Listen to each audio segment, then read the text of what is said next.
Hello everyone, আসসালামু আলাইকুম। আজকে দুপুরে চিংড়ি দিয়ে করলা ভাজি করতেছি। তো এখানে পেঁয়াজটা আগে একটু ভেজে নিতেছি। পেঁয়াজ একটু বাড়াই দিছি, সাথে একটু রসুন কুচিও দিছি।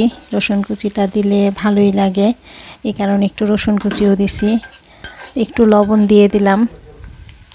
চিংড়ি দিয়ে করলা ভাজি এটা কিন্তু খুব মজা। তো এখানে একটু পেঁয়াজ বাটা আর রসুন বাটাও দিলাম, আর সামান্য একটু হলুদের গুঁড়া দিলাম, আর কোনো মশলা দিব না। আর এখন দিয়ে দিলাম চিংড়ি।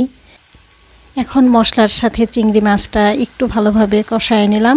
কষানো হয়ে গেলে এরপরে এখন করলা দিয়ে দিলাম। করলা দিয়ে তারপরে একটু ভালোভাবে নাড়াচাড়া করে তারপরে কিছুক্ষণের জন্য ঢেকে রাখছিলাম। এখন কাঁচামরিচ দিয়ে দিলাম। কাঁচামরিচ দিয়ে আবার একটু সময়ের জন্য ঢেকে দিছিলাম। এখন কিন্তু হয়ে গেছে